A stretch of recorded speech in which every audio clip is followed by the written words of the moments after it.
Welcome back guys to my channel at ito ang ating part 2 ng ating bike touring from Dasma to Bolinao, Pangasinan. So ayan pala guys yung mga bikes natin na ginamit para sa ating bike touring dito sa Bolinao, Pangasinan. So bago tayo makarating dito guys, syempre dadaanan muna natin yung iba't ibang probinsya magmula sa Dasmariñas. Nariyan ang Bulacan, Pampanga, Kamiling Tarlac at syempre ang Sual. Sual, Pangasinan, ang kasunod doon is ang Alaminos, Pangasinan, home of the 100 Islands. So tuloy-tuloy lang ang padyak hanggang daanan naman natin ang bayan ng Bani, Pangasinan. Syempre guys, ang pinakadulo nito is ang Bolinao, Pangasinan at eto na yung ruta natin ngayon. So tapos na tayo sa part 1, dito na tayo ngayon sa part 2 which is ang ating ganap doon sa Balsa. Ito nga tayo ngayon sa Balingasay River para sa ating lunch dito sa Balsa. So ito mga kasama nating siklista, syempre papahinga muna kasi pagod tsaka mainit. Naipakita ko nandun sa part 1 ang mga ganap namin nung nagbabike kami. Pero nag-start tayo mula na dun sa Sual hanggang dito sa Bolinao kasi meron na tayong video mula Dasma hanggang Kamiling Tarlac. Ito ating part 2 guys, ito na yung nasa Bolinao na tayo at kakain na tayo ng ating lunch.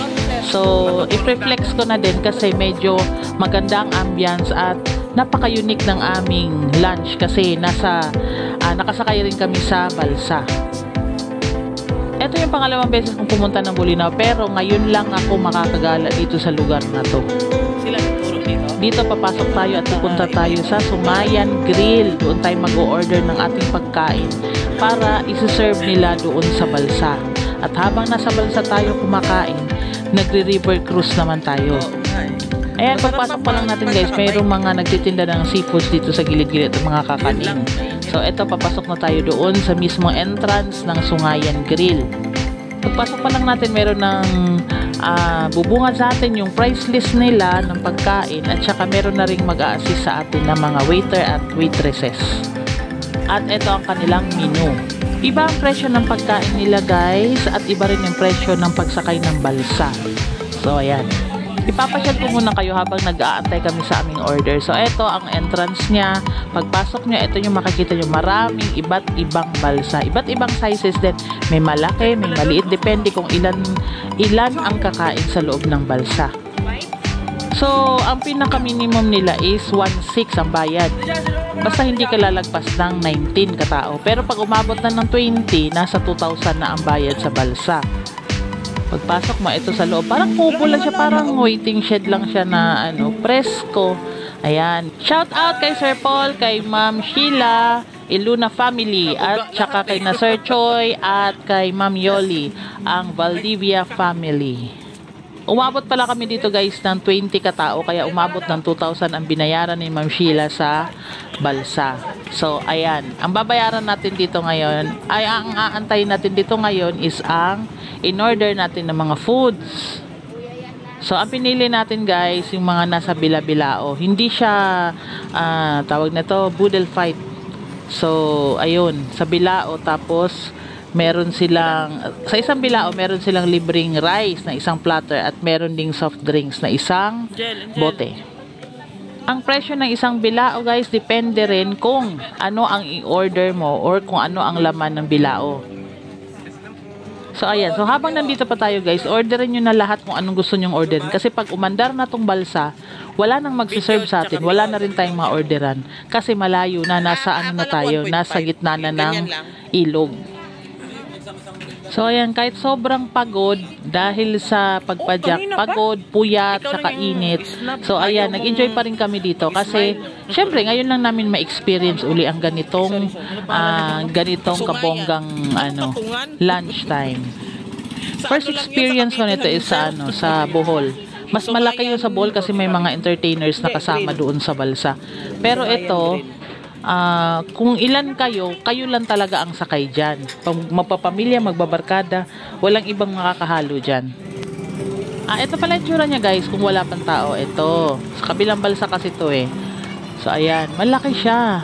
As in, ayan lang yung Ganyang bangka lang ang maghihila sa atin mamaya. Ayan o, sarap dito tumambay kasi hindi siya mainit. Eto pala guys, mga alas 12 na ng tanghali to. Lagpas na yata kami alas 12 nito eh. Ayan, ganyan ang mangyayari sa amin. May maghihila na bangka, tapos kami nandyan kumakain sa balsa na yan. Tapos ang ilalim niya pala, yung makikita nyo, ano lang, drum na kulay blue. Ayan, sa ilalim. Ayan o. Ayan. Kulay blue na drum para lumutang kaming lahat. Kasi mahirap naman maghihilain kami tapos butas yung ano, di wala na. Nasa ilalim na kami ng tubig lahat.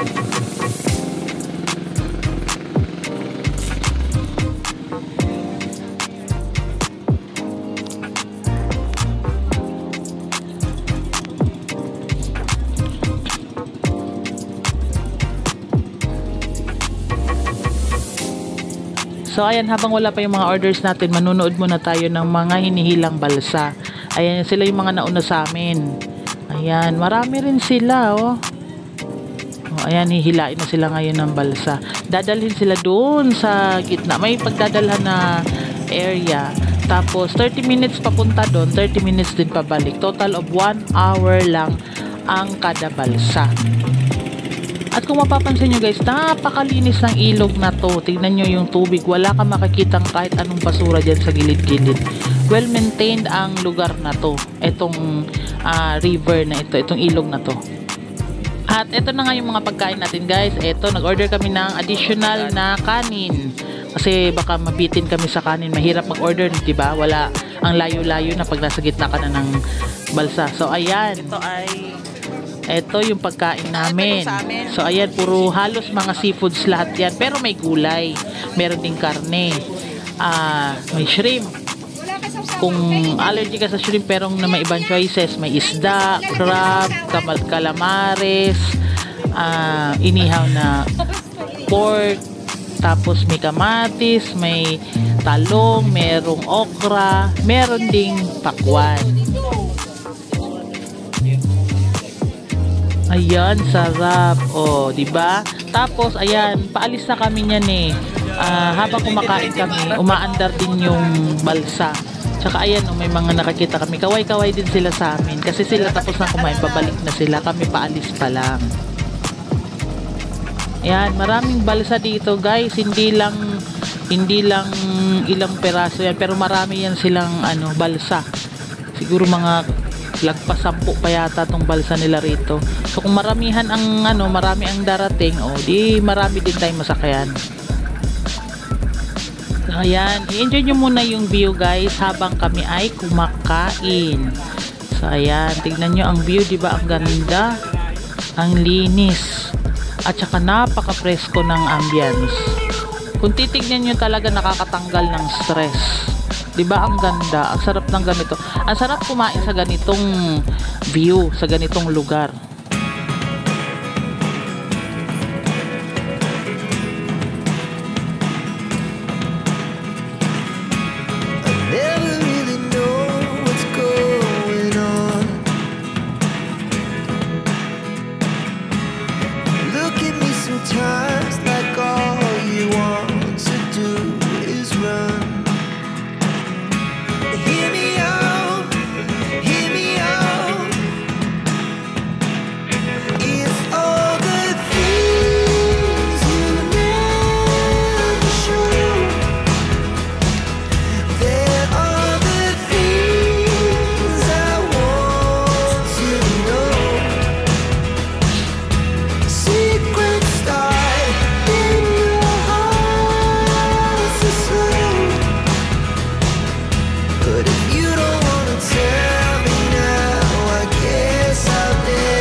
So ito guys, may entertainer din sila dito. Ito pagbaba na lang. Dito na kami binaba sa parang pinakamalaking nila, babaan nila rito. So ayan, ang ganda. Ang sarap din dito magpa-picture. Siguro pag gabi, maganda rin yung lugar na to. Malamig din siguro kasi hanggang alas 8 sila ng gabi rito. Must try talaga to guys. Kung pupunta man kayo dito sa Bolinao, Pangasinan, dapat ma-experience nyo rin tong place na to. Kasi wala, talagang sobrang lang, nakaka-relax lang talaga siya. Meron din silang entertainer na kumakanta. Siguro meron ding mga events na inaano rito. Dito rin pinagdidiriwang. Ito pala guys, nag-aantay na lang kami sa sukulin kasi magbaba na kami nagbayad ng aming mga in-order lahat. So ayan, habang nag-aantay, nood-nood muna tayo ng entertainer, makinig muna tayo dun sa mga songs. Magaganda rin naman yung mga songs. At saka ang ganda rin kasi ng ang ganda ng mga designs dito sa loob ng balsa nila. Siguro kung malapit lang talaga sa Dasma, malamang masarap dito mag-birthday or kumain kasi lalo na marami mga seafoods at saka mura lang guys. Sa isang bilao namin ngayon, 2,000 na yun. Pero may naiuwi pa kami kasi hindi namin naubos lahat. Ang ganda dyan magpa-picture, Instagrammable yung lugar. Pwede magpa-picture dyan. Ang ganda. May party naman sila. Pwede ka rin naman dito mag-inom konti. Tsaka ito na, meron ng mga parating. Ayan, hinihila na. Dito rin sila bababa. Lahat ng balsan, dito ang babaan. Ayan guys, abangan nyo pa yung susunod kong video kung saan kami natulog or nag-overnight stay. So for more video updates, huwag kalimutang mag-like and subscribe. Salamat!